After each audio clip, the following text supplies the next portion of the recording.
Hello friends, welcome to துரன் academy. நம்ம இன்றைக்கி இந்த வீடியோ பற்றியில் என்ன தலை பற்றி பார்க்க போகிறோம் அப்படின்னா, நம்ம எல்லாருமே கேட்டிருந்த மிக முக்கியமான வீடியோ பதிவு தான் அது. என்ன அப்படின்னா, இந்த ப்ரீவியஸ் கொஷனுக்கு உண்டான பிடிஎஃப் கொடுங்க சார், கொஷின் பேப்பர் அனலைஸ் பண்ணுறது வசதியாக இருக்கும். ஏன்னா நம்மளுமே என்ன சொல்லியிருந்தோம் அப்படின்னா, இந்த ப்ரீவியஸ் கொஷினை அனலைஸ் பண்ணி தான் நம்ம லைவ் டெஸ்ட் வைக்க போகிறோம்னு சொல்லியிருந்தோம். ஸோ அதுக்குண்டான பிடிஎஃபை முதலே உங்ககிட்ட கொடுத்துறேன், ஓகேங்களா?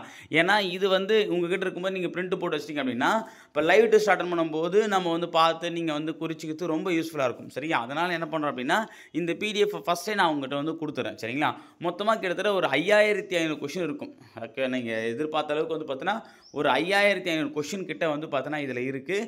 எப்படின்றத நான் சொல்கிறேன். மொத்தமாக ஒரு 44 கொஷின் பேப்பர் ப்ளஸ் ஒரு 26, 44 ப்ளஸ் ஒரு 26, மொத்தமாக ஒரு 70 கொஷின் பேப்பர் நான் உங்களுக்கு கொடுத்துருக்கேன். ஓகேவா? ஸோ இதில் பார்த்தீங்க அப்படின்னா மொத்தமாக இது ஒரு 1230 பக்கம்.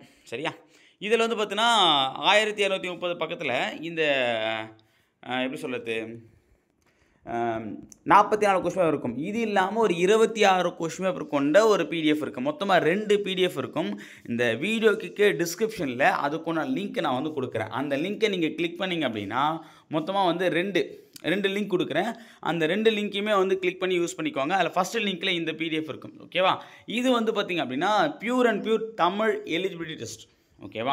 ஸோ தமிழ் எலிஜிபிலிட்டி டெஸ்ட் பார்த்திங்க அப்படின்னா மொத்தமாக ஒரு 44 கொஷின் வரை. இப்போ ரீசெண்டாக ஜனவரி மாதம் நடந்த ஒரு எக்ஸாம். ஸோ அதிலிருந்து தமிழ் தகுதி தேர்வு ஆரம்பிச்சிருந்து மொத்தமாக சேர்த்தினா ஒரு 44 கொஷின் பேப்பர் இருக்குது. ஓகேவா? இந்த 44 கொஷின் பேப்பரும் ப்ளஸ் இதோட ஒரு 26 கொஷின் பேப்பர். இந்த 26 கொஷின் பேப்பர்ன்றது என்ன சார்? இதை 44 தமிழ் எழுதி டெஸ்டிங்கன்னு கேட்டிங்க அப்படின்னா, இந்த 26 இது வரைக்கும் நடந்த தமிழ் டெஸ்ட்டு. அதாவது group 4 exam, group 2 exam, group 3 exam, அப்புறம் group 8 exam, group 7B, group 7 இந்த எக்ஸாம் எல்லாமே கலந்து ஒரு 26 கொஷின் பேப்பர். சார் இது நமக்கு சிலபஸ் யூஸ் ஆகும் கேட்டால் கட்டாயம் யூஸ் ஆகும். ஏன் அப்படின்னா, ஸோ அந்த எக்ஸாம்லேயுமே கிட்டத்தட்ட ஒரு 35லேருந்து 40 கொஷின் வரைக்கும் இலக்கணம் கேட்டிருக்காங்க. அதில் ஒரு 30 இலக்கணம் பார்த்தீங்கன்னா ஒவ்வொரு கொஷின் பேப்பர்லையுமே நம்ம நியூ சிலபஸை பேஸ் பண்ணி. இப்போ எக்ஸாம்பிள் அகரவரிசை, ஒலி வேறுபாடு, சந்திப்பிழை, பிழைத்திருத்தம், ஒருமைப்பன்மை, மரபு தமிழ், ஓகேங்களா? அப்புறம் பார்த்திங்க அப்படின்னா ஒற்றுப்பிழை. சரியா? அப்புறம் பார்த்திங்க அப்படின்னா இந்த வேர்ச்சொல்லறிதல். ஓகே, இது எல்லாமே நமக்கு பழைய சிலபஸும் இருக்குது. ஸோ அப்போது பழைய கொஷின் பேப்பரில் இருக்கக்கூடிய அந்த 30 கொஷின் நீங்கள் யூஸ் பண்ணிக்கலாம். ஸோ அப்போ அதை கனெக்ட் பண்ணி அது ஒரு 1000 கொஷின் வரும். ஓகே, ஒரு 800 கொஷின் கிட்டே இருக்கும். சரியா? இது ஒரு 4400 கொஷின். Okay, 44 question பேப்பரா? அப்போ ரெண்டுத்தையும் கவுண்ட் பண்ணிங்க அப்படின்னா கிட்டத்தட்ட ஒரு 5500 5600 கொஷின் கிட்டே இருக்கும். சரியா? இந்த கொஷினை மட்டும் நீங்கள் நல்லா அனலைஸ் பண்ணாலே போதுமானது. வேறு எதுவும் நீங்கள் பார்க்க தேவையில்லை. சரியா? ஸோ இந்த கொஷின்ஸை நீங்கள் ப்ராப்பராக அனலைஸ் பண்ணாலே போதுமானது. ஓகேவா? நான் அந்த கொஷின் பேப்பரையும் சொல்கிறேன் பாருங்கள். ஓகேப்பா? ஸோ இது பார்த்துருப்பீங்க. இது உங்களுக்கு பக்காவாக ரெடி பண்ணியிருப்பேன். ஏன்னா இது ஆல்ரெடி நம்ம ரெடி பண்ணி போன கால்ஃபருக்கே நான் இது கொடுத்துருந்தேன். போன கால்ஃபரில் மொத்தமாக 24 கொஷின் கொடுத்துருந்தேன். இந்த கால்ஃபரில் பார்த்தீங்கன்னா கடந்த குரூப் 4 அண்ட் குரூப் 2 எக்ஸாமையும் சேர்த்து கொடுத்துட்டேன். சரியா? அப்போது மொத்தமாக 26 கொஷின் பேப்பர் வித் பேஜ் நம்பரோட கொடுத்துருக்கும்பா. ஓகே, ஏன்னா இது மாதிரி என்னால் அது ரெடி பண்ணி முடியல. ஓகே, ஆனால் அதுக்கு என்ன நான் நேம் வைக்கிறது, இந்த எக்ஸாம் அந்த எக்ஸாம் வைக்கிறதுல எந்த பலனும் கிடையாது. எல்லாமே ஒரே மாதிரி இருக்குன்றதுனால அதை நான் ஒரே மாதிரி கொடுத்துட்டேன். ஓகேங்களா? ஸோ இதில் மட்டும் நம்ம டிஃப்ரெண்ட் வச்சுருப்போம். இதுலையுமே கிட்டத்தட்ட பார்த்தீங்கன்னா ஒரு 700 பக்கம் கிட்ட இருக்கும். சரியா? 676 பக்கம். ஓகேங்களா? ஸோ இதுவுமே பார்த்தீங்கன்னா வித் பேஜ் நம்பரோட கொடுத்துருப்பேன். இந்த பேஜ்னால் அந்த பேஜில் போய் பார்த்தீங்கன்னா அந்த கொஸ்டின் பேப்பர் இருக்கும். நீங்கள் ஈஸியாக பார்க்கறது, கிளாஸிஃபை பண்ணுறது ஈஸியாக இருக்கும். ஓகே, என்னென்ன கொஸ்டின் பேப்பர் பார்த்தீங்கன்னா குரூப் 4 வச்சுருப்பேன், அப்புறம் குரூப் 2, அதுக்கப்புறம் பார்த்தீங்கன்னா குரூப் 8, அப்புறம் group 7B, group 7A, group 3A. அதாவது குரூப் 3னா அந்த குரூப் 3 எக்ஸாம் வரும் பார்த்தீங்களா, இந்த ஜூனியர் இன்ஸ்பெக்டர். ஓகேவா? அந்த கோஆப்ரேட்டிவ் நடத்தக்கூடிய எக்ஸாம். ஓகேவா? மொத்தமாக ஒரு 26 கொஷின் பேப்பர். இந்த எல்லா கொஷின் பேப்பர்லையும் பார்த்தீங்க அப்படின்னா நமக்கு இப்போ எக்ஸாம்பிள் பிரித்து எழுதுக, இப்போ விடைக்கேற்ற வினா பிரித்து எழுதுக. ஓகேவா? ஸோ இது அப்போ சொற்களை ஒழுங்குபடி சுற்றாக்குதல், அப்புறம் பிரித்து எழுதுக, சொற்களை ஒழுங்குபடி சுற்றாக்குதல். ஓகேவா? இப்போ பெயர் சொல்லின் வகையறிதல், அப்புறம் விடைக்கேற்ற வினா. ஓகேவா? ஸோ அப்போ இது எல்லாமே இங்கே பாருங்கள், சொல் பொருள், இது எல்லாமே நமக்கு எதில் வருது? இப்போ உணர்ச்சி வாக்கியம், இந்த வாக்கிய வகை, இது எல்லாமே பார்த்தீங்க அப்படின்னு இதோ பாருங்கள், ஓர் எழுத்து ஒரு மொழி.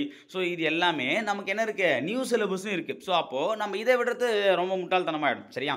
அப்போ அதை மட்டும் படித்தா பத்தாது. இது சார் நியூ சிலபஸ் தான். நியூ சிலபஸ்னால் நல்லா கவனிச்சுக்கோங்க, எல்லாமே புதுசு கிடையாது. ஓகேவா? நியூ சிலபஸ்லேயும் பார்த்தீங்கன்னா ஆனா 8 தான், இதுலேயும் ஆனா 8 தான். சரியா? அதனால் வந்து எதுவும் பெரிய மாற்றங்கள்லாம் கிடையாது. ஸோ அப்போ இதில் இருக்கக்கூடிய அந்த 30 கொஷின் இலக்கணம் சார்ந்த கொஷினை மட்டும் வந்து பார்த்துக்கோங்க. சரியா? ஸோ அதுவே கிட்டத்தட்ட பார்த்தீங்கன்னா ஒவ்வொரு கொஷின் பேப்பருமே வந்து இப்போ நம்ம 4 பக்கம் தான் தரணும், அதிலே கிட்டத்தட்ட பார்த்தீங்கன்னா ஒரு 5 கொஷின் கிட்ட வந்துட்டு இருக்கும். சரியா? ஸோ அப்போ ஒவ்வொரு கொஷின் பேப்பருமே கிட்டத்தட்ட ஒரு 30 கொஷின், 30லேருந்து 35 கொஷின் கிட்ட குறையாமல் நமக்கு வந்து நியூ சிலபஸ் வந்து கவர் ஆகுது. ஓகேவா? ஸோ அதுவே கிட்டத்தட்ட ஒரு 1000 கொஷின் கிட்ட வந்துடும். சரியா? ஸோ இது நம்ம சேர்க்கும்போது அப்போ கிட்டத்தட்ட ஒரு 5200 5500 கொஷின். ஸோ இந்த கொஷினை வந்து நீங்கள் நல்லா வந்து அனலைஸ் பண்ணாலே போதும். சரியா? இதை நாங்கள் வந்து கரெக்டாக ப்ராப்பராக ப்ளஸ் வந்து பார்த்தோன்னா நம்ம இயல் வைஸாக நம்ம வந்து பார்த்தோன்னா அனலைஸ் பண்ணோம் அப்படின்னா நல்ல மார்க் நம்மளால் வந்து ஸ்கோர் பண்ண முடியும். சரிங்களா? சரி, ஓகே ஃப்ரெண்ட்ஸ், இந்த ஒரு தகவலை ஷேர் பண்ண தான் இந்த வீடியோ பதிவு. இதுக்குண்டான அந்த 2 PDF லிங்க்கை நான் டிஸ்கிரிப்ஷன் வந்து கொடுக்குறேன். நம்ம டெலகிராம் சேனல் லிங்க்கை நான் வந்து கீழே கொடுக்குறேன், அதுலேயும் நீங்கள் ஆட் ஆகிக்கலாம். சரிங்களா? ஸோ இது வந்து நீங்கள் கேட்டது நான் ரெடி பண்ணி கொடுத்துறேன். ஓகேவா? ஸோ கிட்டத்தட்ட வந்து ஒரு 3 மணி நேரம் 4 மணி நேரம் மொத்தமாக டவுன்லோட் பண்ணி அதை மெர்ஜ் பண்ணி, ஓகேவா? ஸோ அதில் வந்து பார்த்திங்க அப்படின்னா எது முக்கியமானது இதில் பார்த்திங்க அப்படின்னா உங்களுக்கு தனியாகவே தெரியும். மொத்தமாக நான் வந்து பிரித்து கொடுத்துருப்பேன்.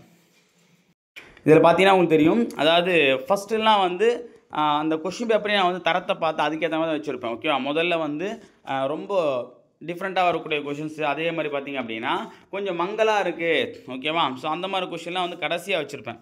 ஸோ ஏன் அப்படின்னா ஃபஸ்ட்டு பார்க்கும்போது அந்த மாதிரி ஒரு ஃபீல் வரான்றதுக்காக. ஒரு சில கொஷினாக வந்து பார்த்தீங்கன்னா கலர் பேஜ் சேஞ்சாக இருக்கும். ஓகேவா? அதெல்லாம் கொஞ்சம் அட்ஜஸ்ட் பண்ணிக்கோங்க. ஏன்னா அது நம்ம பொறுப்பு இல்லை, நான் பிரிண்ட் பண்ணலப்பா, டிஎன்பிஎஸ்சி தான் வந்து பிரிண்ட் பண்ணியிருக்காங்க. ஓகேவா? ஸோ இடையில ஒரு சில கொஷின்லாம் வந்து பார்த்தீங்கன்னா கொஞ்சம் டிம்மாக இருக்கிற மாதிரி இருக்கும். ஓகேவா? எல்லா கொஷினும் மொத்தமாக எடுத்து வச்சுட்டேன். டிம்மு, பிரைட்னஸ் அதெல்லாம் பார்க்கல, மொத்த கொஷின் வந்து பார்த்தீங்கன்னா மொத்தமாக எடுத்து வச்சாச்சு. ஓகேங்களா?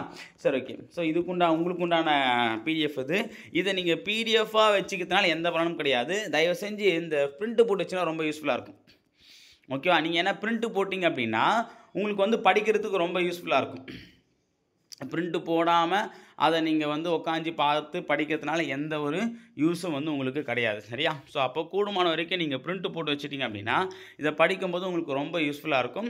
இதை பிரிண்ட்டு போட்டால் ஸோ இதுக்குண்டான பலன் உங்களுக்கு வந்து கிடைக்கும். ஏன்னா ஒவ்வொரு வாட்டி அனலைஸ் பண்ணும்போது ஈஸியாக இருக்கும். ஸோ இதை போடுறதுனால இதை நான் பிடிஎஃபாக படிச்சிடறேன் அப்படின்னா பிடிஎஃப்னா கடைசி வரைக்கும் உங்கள் ஃபோனில் பிடிஎஃபாக தான் இருக்கும். அது கடைசியில் எங்கே வச்சுங்க ஏது வச்சுன்னு தெரியாது. ஓகேவா?